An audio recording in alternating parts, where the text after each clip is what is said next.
Kemenkes Semarang, jurusan Analis Kesehatan Prodi D3 Teknologi Laboratorium Medis. Di sini aku mau menjelaskan tentang materi diksi dari Bahasa Indonesia.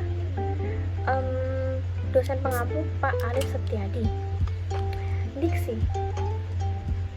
Diksi menurut KBBI adalah pilihan kata yang tepat dan selaras untuk mengungkapkan gagasan sehingga diperoleh makna tertentu. Contoh, untuk membedakan mana sih yang diksi, yang kata yang bagus. Contoh pertama ini. Pertama-tama, marilah kita ucapkan puji dan syukur kepada Tuhan. Contoh kedua, pertama, mari kita ucapkan puji dan syukur kepada Tuhan. Menurut kalian lebih enak dibaca yang pertama-tama atau kata pertama? Sudah pasti yang pertama dong. Nah, itu yang termasuk dalam diksi atau pilihan kata. Selanjutnya, persyaratan pada diksi. Nah, persyaratan diksi itu ada dua, tepat dan sesuai.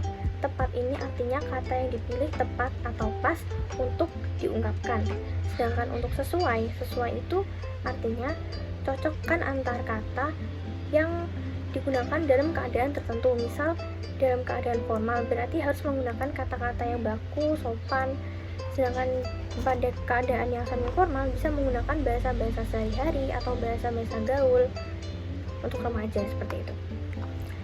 Nah, diksi sendiri ini tuh punya 6 syarat. Syarat yang pertama, makna denotatif dan konotatif. Syarat kedua, makna umum dan khusus. Syarat ketiga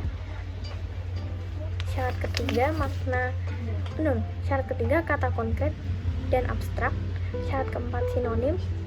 Syarat kelima, kata kajian dan populer. Dan syarat keenam, jargon dan slang. Untuk makna denotatif dan konotatif. Untuk makna denotatif sendiri adalah makna yang lugas, umum, dan sebenarnya. Contoh, Andi makan wortel. Kata makan sendiri itu punya arti yang memiliki arti dalam KBBI. Nah, itu termasuk makna denotatif. Sedangkan untuk makna konotatif adalah makna yang tidak sebenarnya atau makna kiasan atau makna ungkapan. Contohnya, banyak pemuda yang menyukai bunga desa anak bapak lurah. Nah, kalau sebagai kata bunga desa di sini, kalau dalam makna denotatif kan artinya bunga yang ada di desa. Nah, kalau sebagai makna konotatif, bunga desa di sini tuh artinya adalah gadis atau wanita cantik yang ada dalam sebuah desa. Lanjut, bahas syarat yang kedua, makna umum dan makna khusus. Makna umum adalah makna dengan ruang lingkup yang luas. Contohnya transportasi, makanan, hewan, buah-buahan, peralatan laboratorium. Itu kan maknanya luas ya. Nah, untuk makna khusus sendiri adalah makna yang ruang lingkupnya kecil atau sempit. Contohnya mobil, motor, mangga, apel, pipet, mikroskop. Nah, itu. Nah, untuk contohnya sendiri makna umum sama khusus, biar kalian paham untuk bedainnya. Makna umum, contohnya orang itu memalak transportasi umum yang melintas. Kalau makna khusus menjadi orang itu memalak setiap angkot yang melintas. Bedanya kan terlihat berbeda kan, kalau di sini transportasi umum, kalau di makna khusus jadi angkot. Tuh. Kita lanjut aja ya langsung ya. Pasti kalian udah paham kan? Yang ketiga ada Yang ketiga ada kata konkret dan kata abstrak. Kata konkret sendiri itu artinya adalah nyata. Nah, kata konkret adalah kata yang nyata atau acuannya dapat diserap oleh panca indera. Maksudnya di sini tuh misal contohnya meja, mobil, motor, manusia. Nah, untuk kata abstrak itu adalah kebalikannya, kata yang acuannya tidak bisa diserap oleh panca indera. Contohnya indah, cantik. Nah, seperti itu. Atau juga kata ini tuh merupakan ide atau imajinasi seseorang. Syarat yang keempat, sinonim. Sinonim adalah kata-kata yang memiliki persamaan arti. Contoh kata meninggal. contoh kata mati. Nah, kata mati ini tuh punya banyak banget kesamaan. Kesamaannya yaitu ada meninggal, tewas, berpulang, gugur, tiada, wafat. Baik banget kan? Nah, penggunaannya itu juga beda-beda, nggak semua bisa dipakai sembarangan. Contohnya, yang pertama, pada siang hari terdapat pemuda yang tewas. Selanjutnya, syarat yang kelima. Syarat yang kelima adalah kata kajian dan kata populer.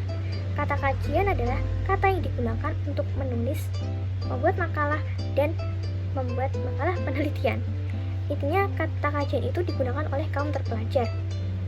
Sedangkan kata populer adalah kata yang digunakan dalam kegiatan sehari-hari. Untuk perbedaannya, ini kata populer, yang di sini kata kajian. Contoh pertama, kata populer penyaring akan menjadi kata filter di kata kajian.